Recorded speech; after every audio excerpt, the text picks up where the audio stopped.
Alrighty guys, welcome back again to another video. Today's video is again pretty simple.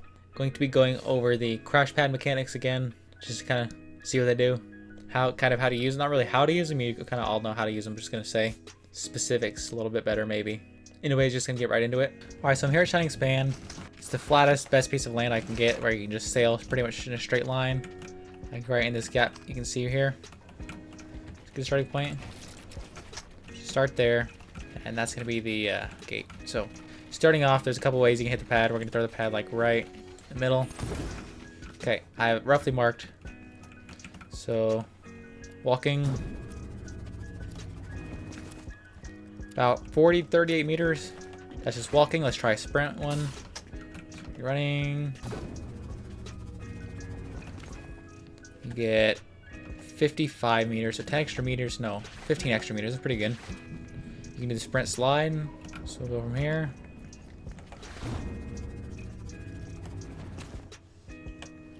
That is the same distance. So sprint sliding doesn't matter, it's running. Now the deal is with sprint sliding, so sprint running, I can crouch after the movement. I can crouch and slide right after that and get a really far distance away. When I crouch sliding, you can't quite do it. If I try to crouch, doesn't quite crouch right, just kind of cancels for some reason. So when you leave your box to slide on these, you just want to just run straight at them. We can try one with a Flow-Berry now.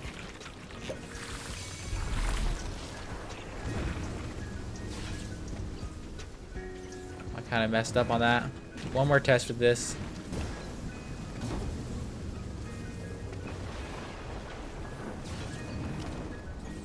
$112 meters. You can probably get 120 meters if you go in a straight line. Good range there. 6 meters away. So go 6 meters away. Try this. It's not quite right. So you need to go like 5 meters away. 60 meters, pretty good in between. So you throw it 5 meters in front of you and then jump on it. We're gonna do a Flow-Berry jump test. Try 21 meters, see how far this running jump gets us. One. Boom. Same thing, 120. So it doesn't really matter, it looks like, throwing down here. So 120 meters on the sprinting run. Just regular sprint.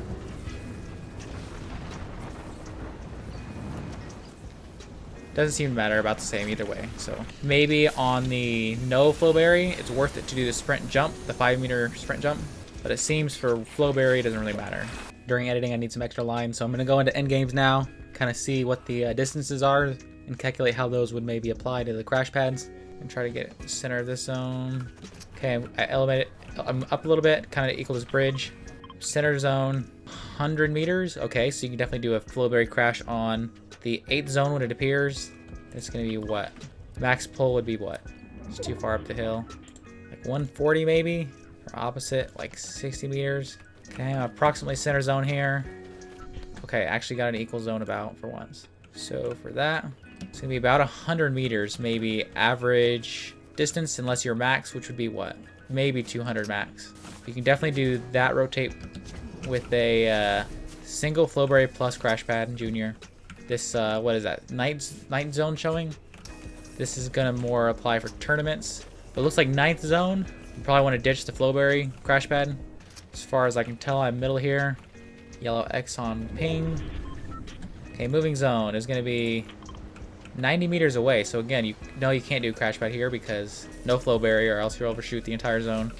Maybe if you tank zone, you can do a sprint, regular sprint at the pad. Middle zone's right here. Again, 70 meters. So unless you're tanking, you probably don't want to do a Flow-Berry. Because Flow-Berry would overshoot that a lot. Yeah, definitely maybe don't even want to do the sprinting one. It's just the walk at the pad. And again, this is a closing zone. 102 meters. This zone is way too small. You won't be able to, I don't think anybody's going to be crash padding all the way across unless they have a legendary slurp and siphon. So that Flow-Berry is a little too strong in end games. I saw a little bit in some of the skin cups where you overshoot the zone just a bit, maybe 20-30 meters. Maybe not 20-30 meters, a couple boxes worth, like 2 boxes worth past. And that can help hurt you in tournaments. If you crash pad one way, then zone pulls back the opposite way. Gonna be taking a look at a couple more things with like the slopes and the ramps and stuff. Gonna Gonna see what effect those have on it. So that'll be the second kind of part of the video. Okay, now we're gonna try some tests with the slope up. Finally got a match with the storm and everything I needed. So slope. Walking. Goes a little bit backwards. So you're gonna go mostly up.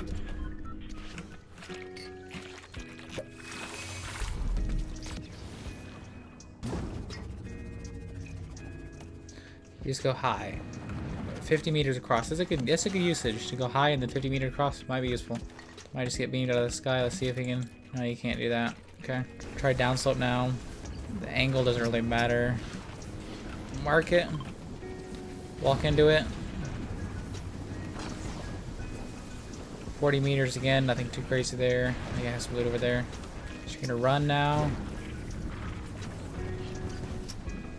60 meters, okay. And pretty normal. Now we're gonna do the sprint run.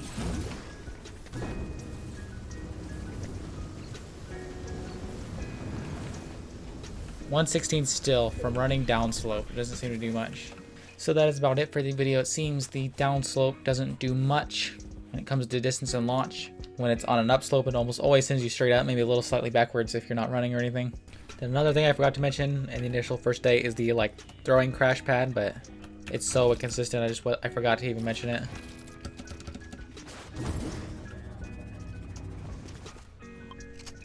$40 meters and it's about the same anyways. Sprinting, it doesn't do anything, and then when you try to throw it down on your Flow-Berry, when you do the Flow-Berry thing, it doesn't even do it because you try to throw it down and you're like way in the air.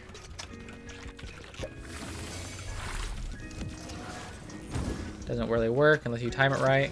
Might be able to you can kind of do it, but it just does the same thing.